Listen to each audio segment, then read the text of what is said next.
Halo semuanya, kami dari kelompok 3 akan menjelaskan hasil praktik kami. Sebelumnya, izinkan kami perkenalkan diri terlebih dahulu ya. Aku Ayomi. Aku Fawaz. Aku Fikri. Aku Usman. Oke, sebelum lanjut ke hasil praktik, berikut adalah tujuan dari praktik yang telah kami lakukan. Di sini ada tujuan praktikum. Yang pertama, mengetahui proses perkaratan paku pada beberapa perlakuan. Yang kedua, mengetahui perbedaan paku berdasarkan larutan berbeda. Dan yang ketiga, mengetahui faktor yang mempengaruhi perkaratan secara nyata. Lalu, di sini ada latar belakang. Karat adalah hasil dari reaksi kimia antara besi, air, dan oksigen. Proses ini disebut korosi, yang menghasilkan oksidasi besi terhidrasi, Fe2O3X H2O. Faktor-faktor seperti kelembapan tinggi, polusi, dan garam dapat mempercepat proses ini. Pencegahan karat dapat dilakukan melalui pelapisan, penyimpanan yang tepat, dan penggunaan logam tahan karat. Nah, selanjutnya di sini untuk praktikum kami ada alat dan juga bahannya. Yang pertama, alatnya ada 8 buah wadah bekas, kemudian 8 batang paku, kemudian air, kemudian garam, kemudian larutan cuka, kemudian bahan-bahannya ada pertama minyak, ada plastik penutup, ada karet gelang, ada amplas, dan ada deterjen.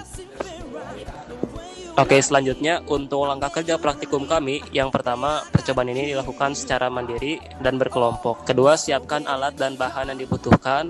Yang ketiga, beri identitas pada setiap wadah aqua gelas bekas dari A sampai H. Yang kemudian, amplas batang paku hingga bersih sebelum digunakan. Yang kelima, perlakukan paku pada setiap wadah sesuai dengan instruksi di samping. Untuk hasil progres dari praktik korosi kami, bisa pause video ini untuk lihat tabel pengamatan ini ya. Untuk pembahasan praktikum yang pertama, yaitu praktikum korosi dengan air.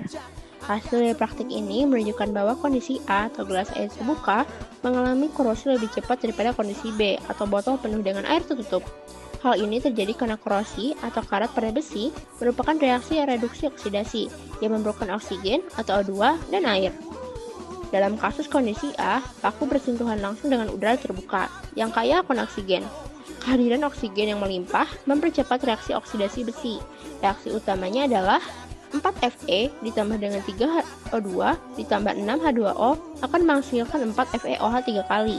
Senyawa FeOH 3 kali ini kemudian akan terdekomposisi menjadi karat, yaitu Fe2O3 dikali dengan X-H2O. Sementara itu, dalam kondisi B, botol yang penuh dan tertutup membatasi jumlah oksigen yang dapat bereaksi dengan paku. Oksigen yang terlarut dalam air sangat terbatas, sehingga laju reaksi menjadi jauh lebih lambat.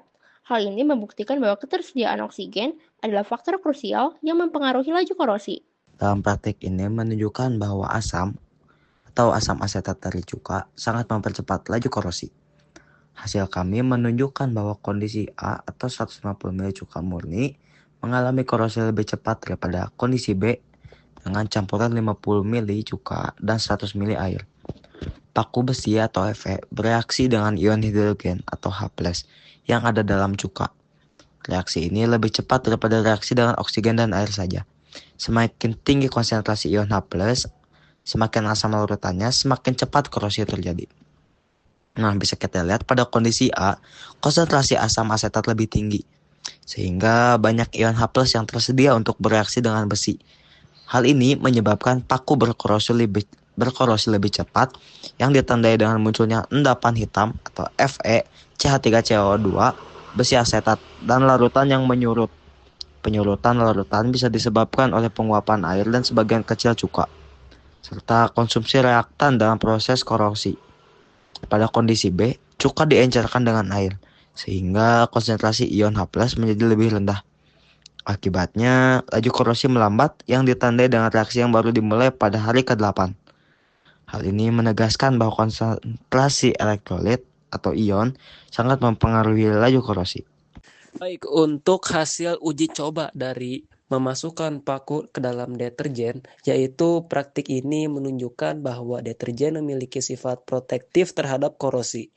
Deterjen yang umumnya memiliki pH basa, yaitu pH di atas 7, dapat memperlambat proses korosi. Hasil yang kami menunjukkan bahwa busa dari kondisi B lebih awet dibandingkan dengan kondisi A. Tidak seperti langsung mengukur laju korosi, melainkan menunjukkan efek dari konsentrasi deterjen. Namun secara teori, yang pertama, Deterjen itu bersifat basa. Kondisi yang basa dapat menetralkan ion H+ yang mempercepat korosi. Selain itu, pada pH yang tinggi, besi dapat membentuk lapisan pasif dari oksida besi yang melindungi permukaan paku dari reaksi lebih lanjut. Yang kedua, busa yang dihasilkan oleh deterjen dapat memerangkap oksigen di dalamnya. Hal tersebut mengurangi jumlah oksigen yang bersentuhan langsung dengan paku. Meskipun demikian, efek busa ini mungkin tidak signifikan jika dibandingkan dengan efek pH. Intinya, semakin tinggi konsentrasi deterjen, semakin basa larutannya, dan semakin efektif deterjen dalam menghambat korosi. Secara teori, penambahan garam atau NaCl meningkatkan konduktivitas air yang mempercepat laju korosi elektrokimia. Namun, dalam sistem terbuka seperti eksperimen kami, laju korosi besi seringkali dikontrol oleh ketersediaan oksigen terlarut. Pertama, garam mencapai titik optimal. Konsentrasi garam yang lebih rendah atau 1 sendok kemungkinan sudah cukup tinggi untuk membuat larutan sangat konduktif, menyediakan jalur yang efisien untuk transfer elektron. Kedua, oksigen terbatas. Penambahan garam lebih lanjut menjadi 3 sendok tidak lagi meningkatkan laju reaksi karena laju difusi oksigen dari udara ke air dan ke permukaan paku menjadi faktor pembatas. Laju korosi pada akhirnya hanya secepat oksigen dapat bereaksi. Ketiga, efek salting out. Pada konsentrasi garam yang sangat tinggi atau 3 sendok, mungkin terjadi efek pengurangan kelarutan oksigen yang disebut salting out. Garam yang berlebihan memonopoli molekul air sehingga mengurangi ruang bagi gas O2 untuk terlarut. Penurunan oksigen ini mengimbangi efek peningkatan konduktivitas yang pada akhirnya membuat laju korosi hampir sama pada kedua kondisi. Nah, sekarang kita udah ada di penghujung video nih. Jadi, aku mau ngejelasin kesimpulan yang dapat diambil dari praktik kami kali ini ya. Praktik kami dapat disimpulkan bahwa praktik ini menunjukkan adanya beberapa faktor utama yang mempengaruhi korosi besi.